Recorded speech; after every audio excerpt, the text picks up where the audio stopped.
something that you have to complain about or that you are gonna get complained on about. So, the more you know, the better.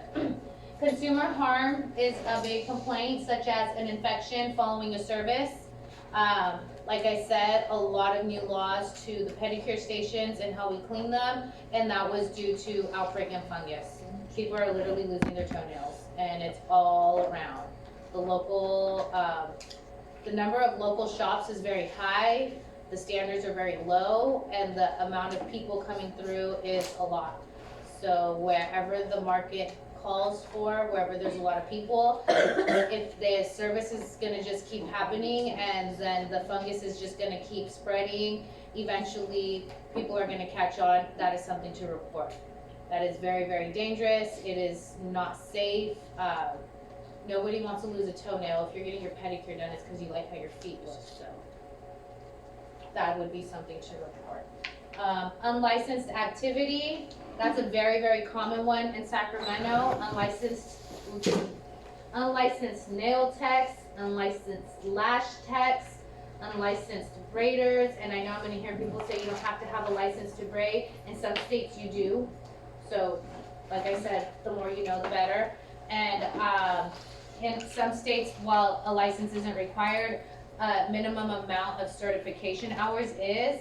In California, you need licenses. Certifications are nice because you can put them on your wall and it proves that you learned something, but they hold no weight.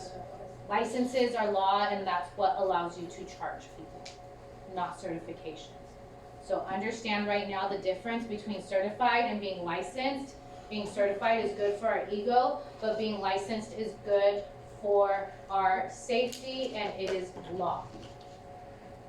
Okay, just know the difference. You need to be licensed. And if you are going people who are unlicensed, you are supporting a very dangerous practice. I'm just saying. Especially if they're doing lashes unlicensed. That's very, very dangerous. People could go blind. Unsanitary conditions in an establishment. All of these things are common. That's why it's on the list. Being unsanitary is easy to happen, like you are gonna hear over and over. That's why we push cleaning so heavily. It costs money, and aside from that, it is gross. You spread diseases and infections because you didn't want to clean, and that is just a big no-no. When you have it in your total control to completely disinfect and sanitize things properly and not spread harmful diseases, I mean, it's like be lazy or don't be. This really isn't an industry where you can be lazy. It will not get swept under the rug. It'll come back to you to haunt you for sure. So just know that unsanitary conditions in an establishment is one of the most likely reasons that someone is going to be reported, from not sanitizing to not cleaning bathrooms, etc., etc. Gross negligence and incompetence. That is just in general people doing things that they don't know how to do. Some people, and I love to use the braiding examples, and so many people support non-licensed braiders. Some people have gone bald from braids. If you do not know how to do it, you do it too tight. If you pull it in an incorrect direction, you could pop the hair out of the follicle, just as simply as when you tweeze your eyebrows. And you can lose an enormous amount of hair to the point that it looks like alopecia. Having your braids done and then losing your hair, like 50% of it when you take them out, is malpractice. It is a suable offense. People who do highlights and they double book, or they don't pre-consult correctly, and they have removed foils with melting hair that turns into cheek lip, and then what gum looks like, it stretches. When you are bleaching hair, it should never stretch and melt away. It happens often, and it's usually due to negligence, because I was really busy or because I forgot my client under the dryer. That is gross negligence. That means you were doing more than you should have, you didn't have proper time management, maybe you didn't even have proper training.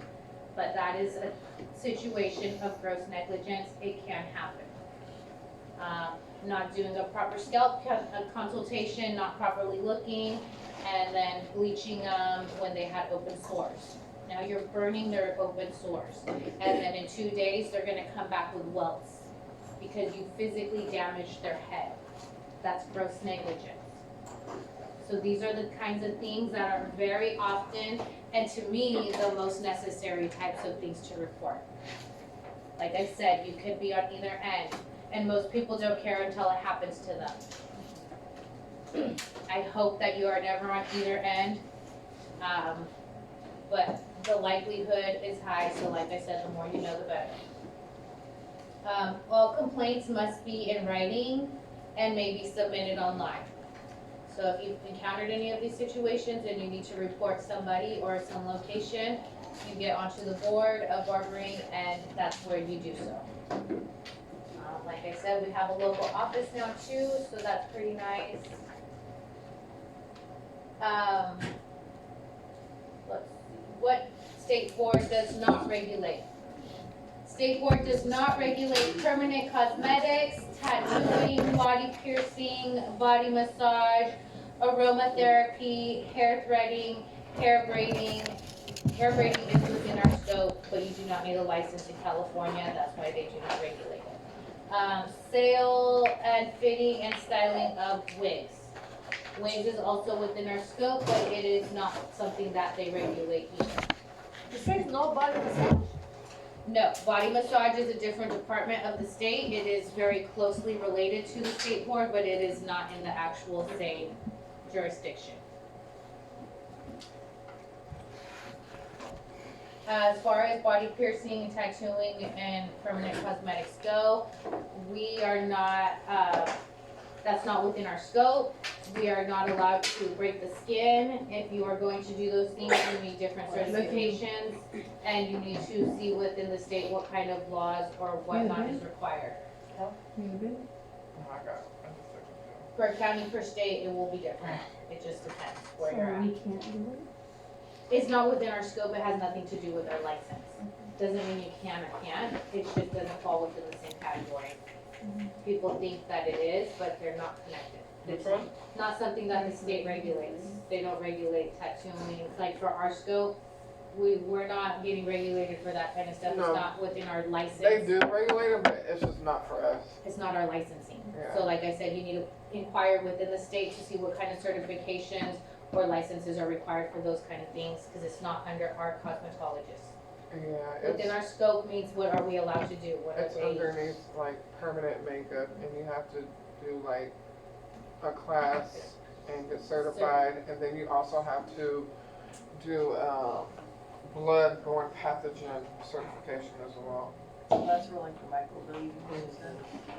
That's for any body piercing, body massages. Our scope in cosmetology does not allow us to break the skin. We are not allowed to shave a face. We are not allowed to shave calluses. We are not allowed to use an open razor. Okay, open razors are usually used to shave calluses and faces. That is not within our scope. If you are using that, you will get a huge fine and possibly even shut down. That is super out of our jurisdiction.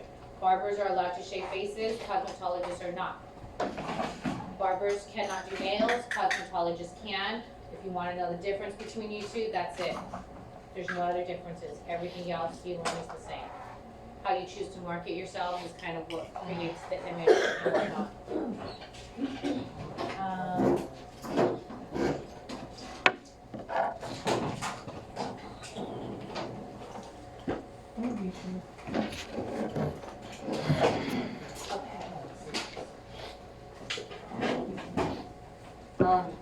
Also, we're gonna still review our test that we took on Friday, but it's gonna be at 12:30. Can I take a test today? I think I'm already. Like up or no?